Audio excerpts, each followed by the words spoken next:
Welcome back to the Simplicity Parenting Podcast, the Simplicity Diaries with me, Kim John Payne.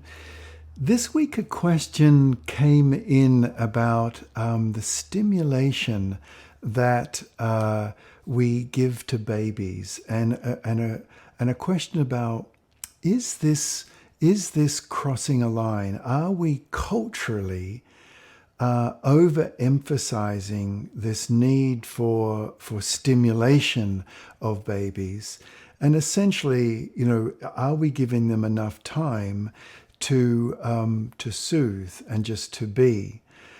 The parent who was speaking about this was talking about her concern that some of her friends are saying, I think your baby might not be getting enough stimulation, and other friends saying perhaps there's too much stimulation, and the parent was commenting that she feels she's doing fine, that a lot of what she's doing is just having babies roll and having her new baby roll and stretch. But she does worry, she was commenting, that she's starting to feel like an entertainer. And then in reading the Filtering Out the Adult World chapter in the Simplicity Parenting book, it was there that she caught her eye, that I was talking about being very careful not to become a newscaster parent where we're commenting on every last thing a child does. And she was wondering if she was crossing a line, and that this was unnecessary, and that perhaps she was, as she put it, setting up a kind of an unnecessary habit that could sneakily continue into future parenting, whether that speaking to a baby would become then a habit that would develop and go on into the future years, where there would be this sportscasting, newscasting, commenting on everything a child did, and having very little quiet or very little peace around a child. I thought it was a really good question, of course. It left me, but the impression it left me with as I was walking around thinking about it this week was, it's not so much a question of stimulation, but a question of connection. That was one point, and I'll come back to that. And it also left me thinking about this balance in the beautifully developing nervous system of a little child. Now, we all know that there's stimulation, right? We all know that a child needs that kind of connection, and we'll come back to that as I mentioned. But some of you might be aware of the term the sympathetic and the parasympathetic nervous systems, and I've mentioned that once or twice before in these podcasts. So even when a child is little, they need a balance between the sympathetic nervous system, which is all about stimulation, actually, isn't it? And then the parasympathetic, which is all about calming and soothing. So the answer is not am I stimulating enough? Is there a balance between stimulation, arousal, excitement? Is there a balance between that and the parasympathetic, which is calming, soothing, and crucially, digesting the sensory world, just having a baby be able just to be as well?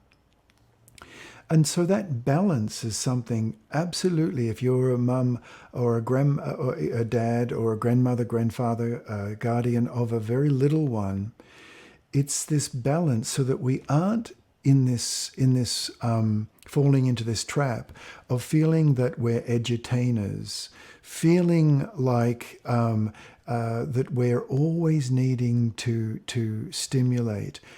This mum talked about, commented that she felt that the danger was that sometimes she basically felt like she was becoming an entertainer.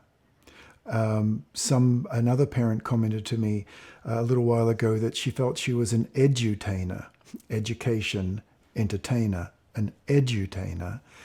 That she was stimulating her baby all the time because she wanted, well, this was an infant now, a toddler, that she wanted to educate and she wanted to entertain and wanted the child to always be on the up, always be busy, always. And that she realized through reading Simplicity Parenting and listening to these podcasts that that might not be all there was to it. And indeed, it's not. The balance of the parasympathetic nervous system is crucial to build up in the nervous system of a child when they're little. Otherwise, there's a danger that we will set them up biochemically to always be expecting stimulation, and will develop their sympathetic nervous system at the expense of their parasympathetic. And the parasympathetic is that ability to calm oneself, that ability to come back, be balanced, be soothed.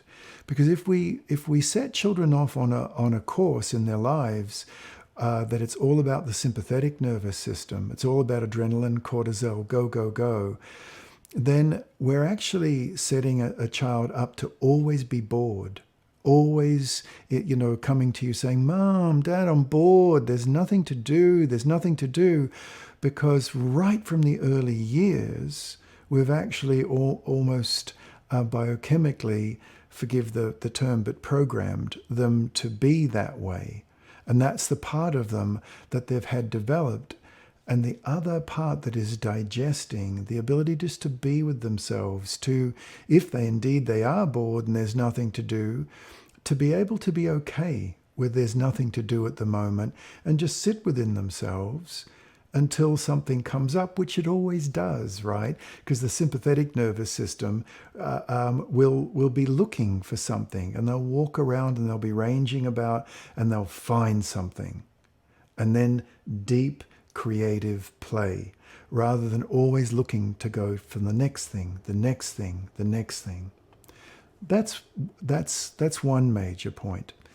The other point that I thought of, that I mentioned earlier, was the not just a question of stimulation, but a question of connection and attachment. Stimulation doesn't necessarily equate to attachment and connection. It doesn't preclude it. When we're stimulating a child, we're connecting with them if we're gently doing it and going about it in a way that we're not getting in a child's face. We're not being a clown, an edutainer, an entertainer, because that is going to actually bring up a mild startle reflex, the Morrow reflex. It's too much, it's too loud, it's too much stimulation. That actually starts to trigger a child to not get close to us, but to move away from us. I remember seeing once a little child, a baby, an infant, with a very elaborate and sparkly mobile hanging above their crib that was actually battery operated, and the thing was moving and sparkling and lights were coming off it. It had its own little light show, and the baby was trying to bat it away. It was scared by it. Now, the grandparent who'd given this gift, with a very best of intent, said, look, he's smiling. And I actually said to this grandma, I actually think he's grimacing. His eyes are wide. He was scared, and I think that needs to be turned off. Let's just see, because I didn't want to be judgmental. So we turned off the battery, and I said, watch his eyes. Let's just see.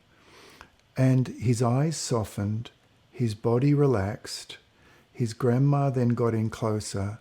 He gave her a genuine smile, and she said, oh, he was scared, wasn't he?